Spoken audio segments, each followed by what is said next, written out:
Bem, na década de 1750, alguns cientistas queimavam substâncias e observavam a luz que elas emitiam através de um prisma. E eles viram que os gases quentes que saíam dos materiais que eles queimavam emitiam luzes de diferentes cores. O sal, por exemplo, emitia uma luz de amarelo bem forte.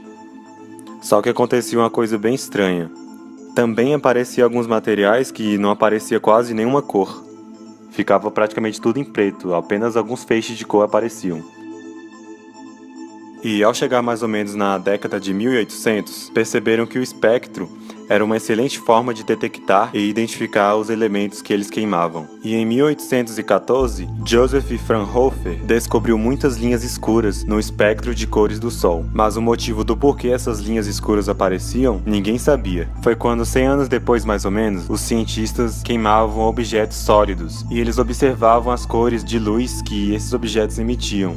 E perceberam que essas cores revelavam a temperatura do objeto, e com isso eles podiam medir a temperatura de objetos à distância, como o Sol, por exemplo. Essa curva mostra a quantidade de luz de cada cor emitida por um objeto frio. Dá pra ver que ele nem emite muita luz, e a pouca luz que ele emite passa do vermelho, ou seja, do infravermelho. Esta curva mostra a quantidade de luz de cada cor que é emitida por um objeto de temperatura média.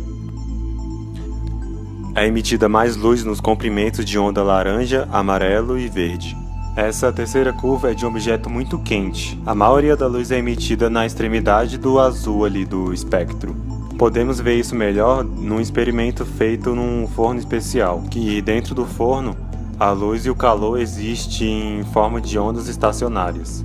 Ondas estacionárias são praticamente igual às ondas de vibrações de cordas de uma guitarra ou um violão, que estão fixas em extremidades. É como se elas estivessem presas a um determinado local. Existem muitos comprimentos de onda. No forno, a cor predominante em baixas temperaturas é o infravermelho, mas a gente não consegue ver ele a olho nu. Aí quando a gente vai aumentando a temperatura, o forno começa a ter um brilho avermelhado. E à medida que a gente aumenta mais e mais, a cor dominante muda para o laranja, depois para o amarelo e depois para o branco azulado.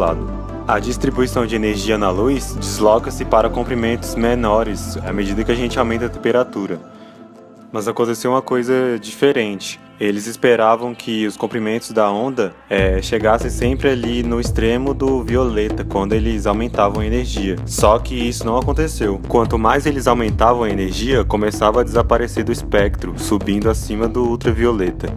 Eles chamaram isso de catástrofe do ultravioleta. Só que isso definitivamente não foi uma catástrofe. Praticamente era o início de algo muito importante.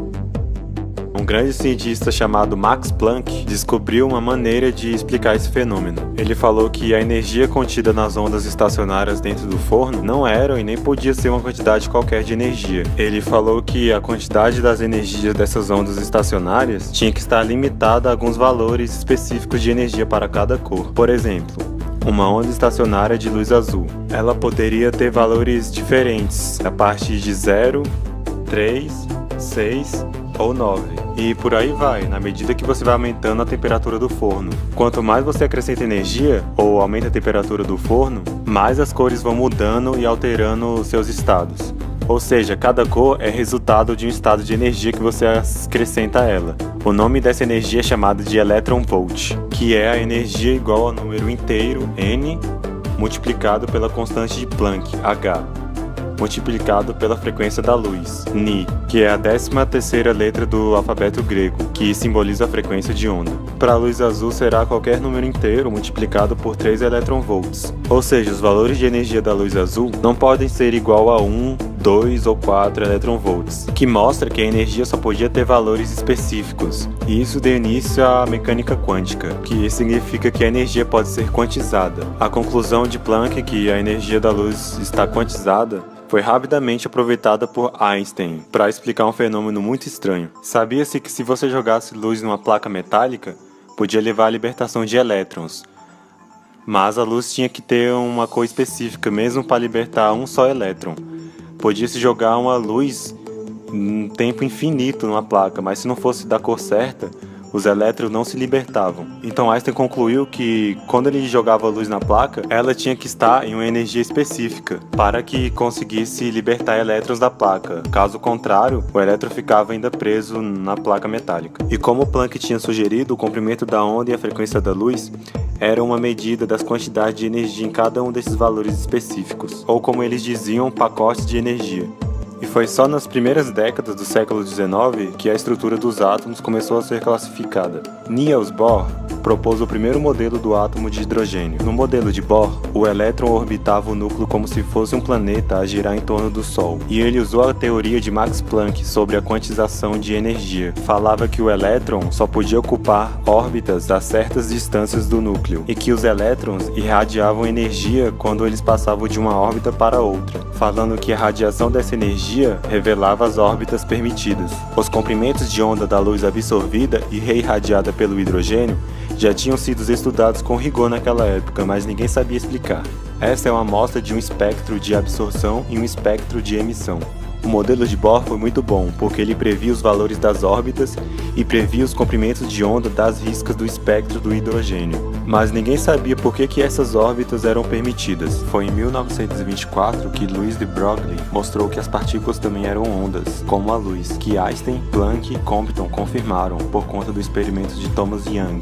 Isso respondeu diversas perguntas. Primeiro, as órbitas permitidas teriam que ser múltiplos exatos dos comprimentos de onda calculados para os elétrons. Outras órbitas dariam origem à interferência destrutiva de ondas, e portanto o elétron não podia existir ali. Portanto, a circunferência da órbita deve ser igual, o dobro, ou triplo, ou qualquer múltiplo do comprimento da onda. Segundo, as órbitas não eram realmente órbitas no sentido tradicional da palavra. Esses elétrons não viajavam em torno do núcleo num círculo. Eles assumiam uma forma de uma onda estacionária que rodeava completamente o núcleo. Mas a posição exata e o momento da partícula elétron não podiam ser especificados perfeitamente. Isso foi explicado por Werner Heisenberg. Foi chamado de princípio da incerteza, que quanto mais precisa for a determinação da posição, menos precisa é a determinação da quantidade de movimento, e vice-versa. Com isso, a compreensão das partículas subatômicas mudaram totalmente, fazendo entender que as órbitas específicas dos elétrons estavam em uma nuvem de probabilidade, chamada nuvem eletrônica, onde nessa nuvem o elétron pode estar em vários lugares ao mesmo tempo. Os locais onde a partícula está na crista da onda são os locais onde a partícula se materializa a maior parte do tempo. E os locais na cava da onda são aqueles que a partícula evita. A onda é como se fosse um mapa da existência da partícula,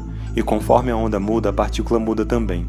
Apesar de todas essas descobertas, foi Erwin Schrödinger que desenvolveu a equação que descreve o movimento e o comportamento de tudo aquilo que é bem pequeno. Enquanto Bohr e Broglie descreveram o átomo de hidrogênio, a equação de Schrödinger podia descrever o hidrogênio com o mesmo detalhe e podia ir muito além. Não só descrevia o átomo de hidrogênio, como todos os átomos de todos os elementos desse universo. A equação de Schrödinger explicava todos os elementos da tabela periódica conhecidos. A equação de Schrödinger é chamada função de onda, que tem uma descrição incrivelmente precisa. Um elétron que está no menor nível de energia do átomo pode ser atingido por um fóton de luz absorvendo sua energia, ficando assim com mais energia para saltar para o nível seguinte. E o processo inverso permite o elétron voltar ao menor nível de energia, emitindo também um fóton de luz. A cor do fóton depende da diferença energética dos níveis. É isso que explica as riscas pretas nos espectros, que permite identificar um elemento. Como a luz branca contém todas as cores do espectro, Quando jogamos luz branca numa amostra de um elemento nas condições adequadas, os átomos absorvem todos os fótons, que permite os seus elétrons saltar para outros níveis de energia. Portanto, o espectro de absorção tem todas as cores da luz branca, menos aquelas que correspondem à diferença de níveis de energia dentro do átomo. E quando esses elétrons espontaneamente voltam para os níveis de energia menores, o espectro de emissão contém apenas aquelas riscas que correspondem à diferença entre os níveis de energia dentro do átomo, que é o que dá forma literalmente aos átomos de cada elemento da tabela periódica. A equação de Schrödinger permite descrever com rigor as partículas fundamentais, usando sua função de onda.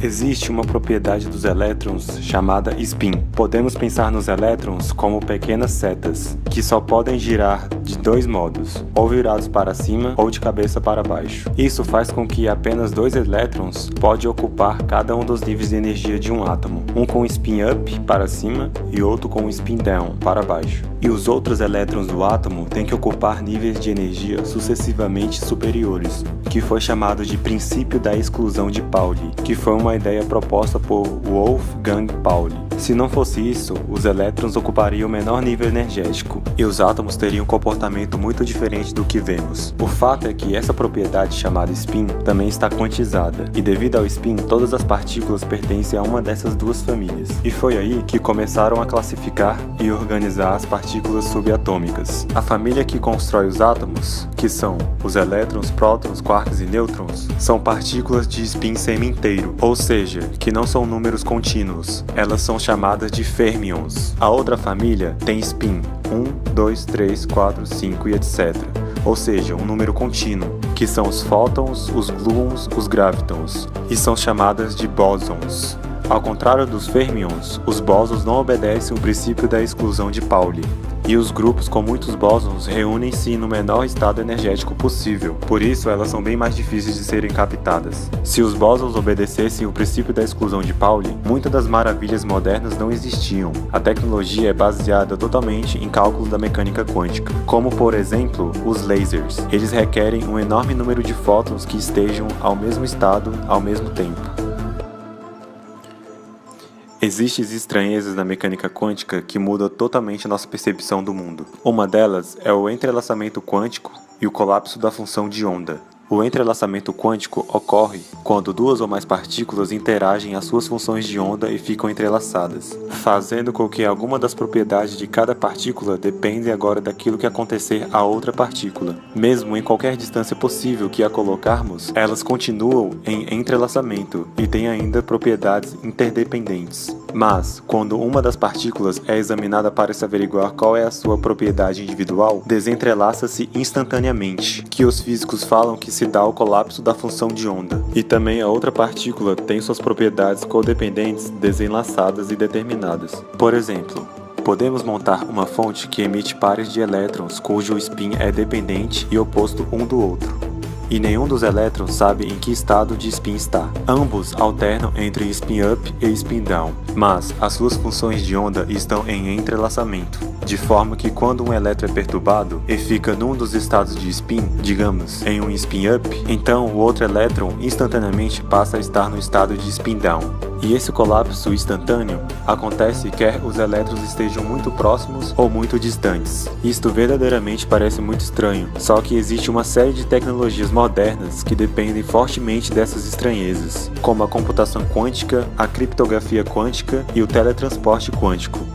Um cientista chamado John Bell conseguiu provar matematicamente que o entrelaçamento quântico acontece realmente. Já foram realizadas experiências de entrelaçamento quântico real, em que a separação foi de mais de 100 km de distância, o que prova que a distância não destrói o entrelaçamento, e que a informação através dos spins viaja o espaço-tempo mais rápido que a velocidade da luz. A partir dessa história resumida, de mais ou menos como a física quântica começou, você começa a observar que o mundo é feito de energia e ondas. Isso abre portas para entender muitas outras coisas. Valeu, se inscreve aí no canal.